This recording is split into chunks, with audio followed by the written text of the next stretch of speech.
Nithyanandam, this is Mark and welcome to eNNews from the Laughing Temple at Tthe Ashram. It's Saturday, February 4th, 2012. Here's the evening news headlines.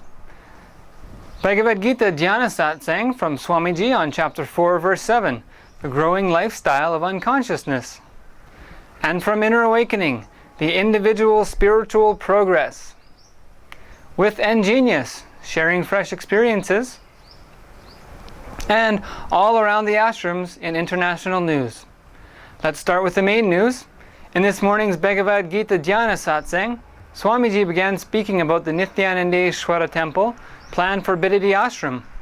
He said the main altar should be huge, so the public can enter and exit comfortably to make their offerings. The tradition limits the size to 12 feet by 12 feet, but Swamiji found previous references to men with extra or missing fingers that had adjusted the size of the Garbha Mandir, or inner altar. The altar size is determined by the arm and hand length of the presiding enlightened being. Since Swamiji has 2 metal plates in his arm from a fall on a horse last summer near Vaidya, he said that accordingly, the altar can be a huge 40 feet by 40 feet. Also, around 700 years ago, there was an 11-acre temple here, but the Kaveri River dried up and people moved the temple to various places around southern India. It just so happens that every year on Swamiji's birthday, the sun will fall on the main deity of the new Nithyanandeshwara temple. In the Bhagavad Gita, Swamiji spoke on chapter 4, verse 7, and the growing lifestyle of unconsciousness. He said he will speak on this verse for the next 1 week, so make sure to join us by 7:30 a.m. India Standard Time each morning on entv.nithyananda.org to keep up. As a summary of the Bhagavad Gita verse, Swamiji stated very clearly the updated translation for this verse. Once again, he's planning to expand on this verse for the next 1 week, so you may do samyama, or practicing a deep feeling connection, with this translation. It goes as follows. In all situations where immaturity prevails, I create myself. O Bharat, as and when you forget techniques, tools, lifestyle, space and method, knowledge of living enlightenment, and tend to get into the lifestyle of unconsciousness, chaos, in all such situations, I create myself with form and I happen. Once again, for the next 1 week, Swamiji will be expanding on this verse. As I said yesterday, Hinduism is the most democratic religion. Here I am also God, you are also God. That's not.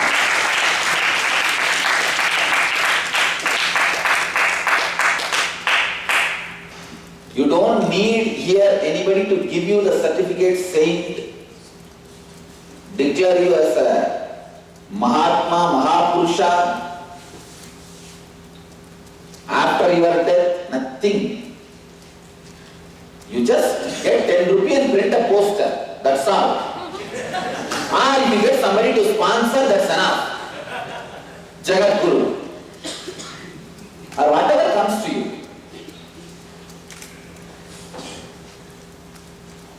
Because we believe in living religion. You declare and live like the declaration. That's all. But we are the religion believed in consciousness. Not just outer action. Consciousness means nobody else can declare. Who are you? You have to declare. Who are you? And prove it. Radiate it by your life. One of the biggest strengths of our religion was our democratic setup.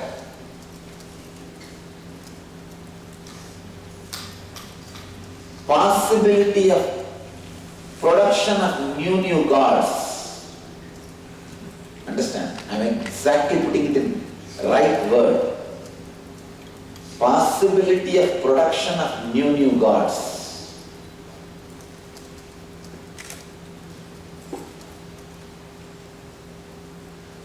The whole tradition was open to it.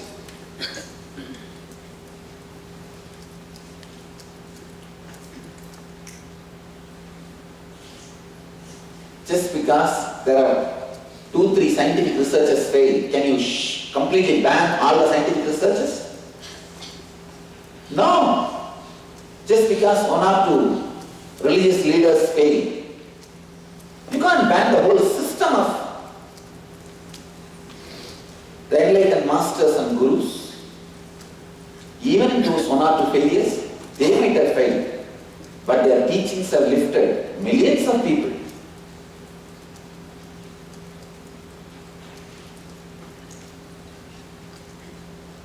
So this whole tradition of living masters and living incarnations, keeping the stream alive, happens just because of this one verse. O Bharat, as and when you forget techniques, tools, lifestyle, space and method, knowledge of living enlightenment, and tend to get into the lifestyle of unconsciousness, chaos,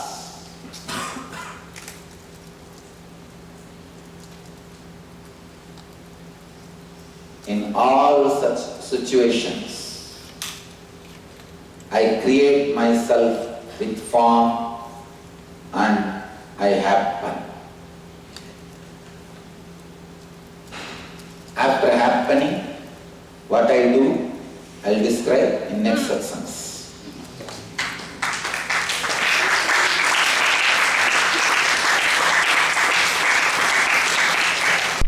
And of course, the Nitya Kriya for today was Cure for Fungal Infections. Inner Awakening update. The Inner Awakening participants are being in such high energy these days, you can just see it in their individuality as well. At first they were struggling to adapt to the early morning routines, but now it's just amazing how each one comes with their own individuality. Their energy is so high and faces so bright, we just know they are not aware of the light they are radiating. So this is a very great Inner Awakening group. The Nithyananda Sparana program continues today towards the all-night death meditation, which will instantly liberate everyone from all of their fears of death and show the beautiful continuity of life and consciousness beyond just this 6-foot frame. Also, today's yoga session was even more active than yesterday, yet participants were laughing, chanting, and clapping throughout the eNFitness bodybuilding practice.